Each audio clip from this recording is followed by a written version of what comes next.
Let me tell you something. As you succeed, you will be lulled into forgetting these facts. They'll come to you as your friends, like they came to me.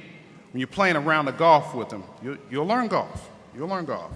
You're admiring their beautiful home early in their career. You're sitting on the back of their boat and you're watching the sunset, and they'll offer you a cigar, or I hope it's a cigar. I mean, you shouldn't be smoking at all, but they'll offer you something. And then they'll say, you know, Bob, you're not like the others. You're different. You're special. You speak so well. You really do. And they're going to do what they can. They're going to try to tell you not to help others of your background. They're going to tell you that when you see other African Americans, to be hard on them, to make them earn it. They're going to tell you not to take the time with them that someone took with you. Anything to get you to buy into the I got mine, now you get yours attitude.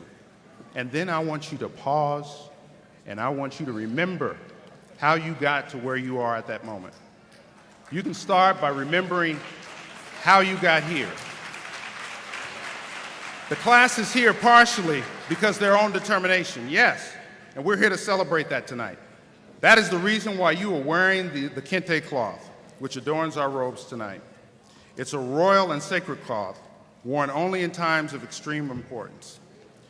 You've completed 12 years of rigorous training, and having successfully cleared all of these academic hurdles before you, you have earned our respect and our congratulations. Tonight, we celebrate your accomplishments up to this point.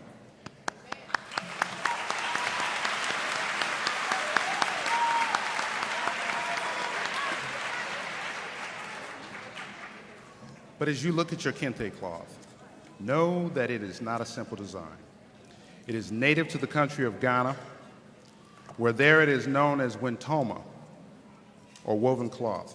In the 12th century, the Akan people created it out of silk strips interwoven with meticulous care. Legend has it that the kente was first made when two friends went hunting in a forest, and they saw a spider making a web.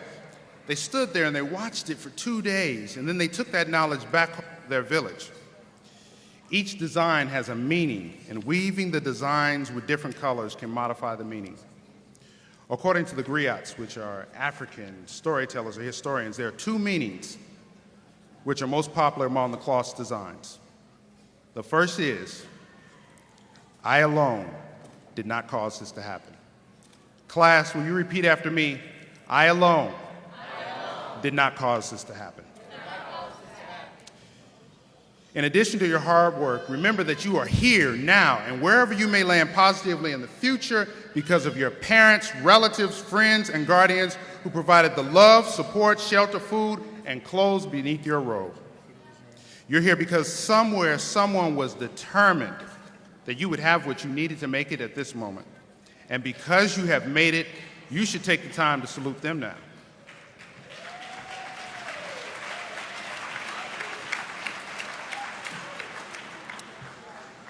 For me, it was my father.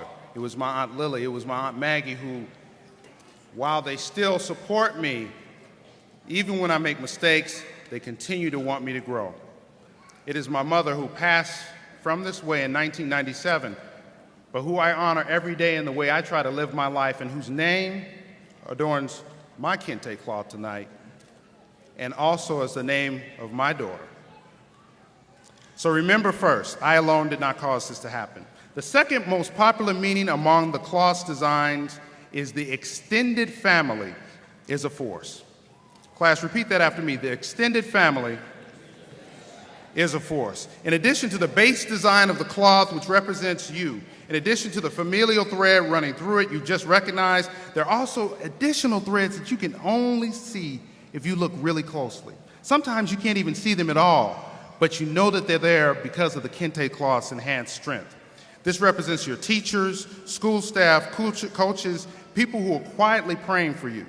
These are people, believe it or not, whose words and lessons will ring in your ears long after you've left Roosevelt halls, and you should also take the time to salute them now.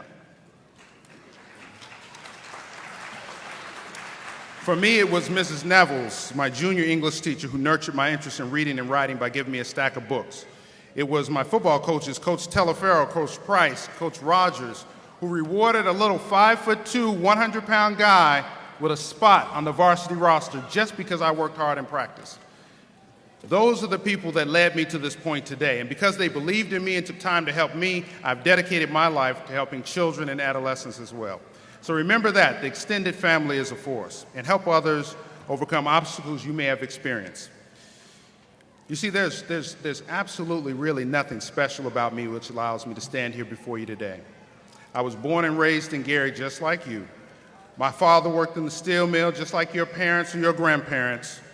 And because he worked there, we didn't have a lot of money left over.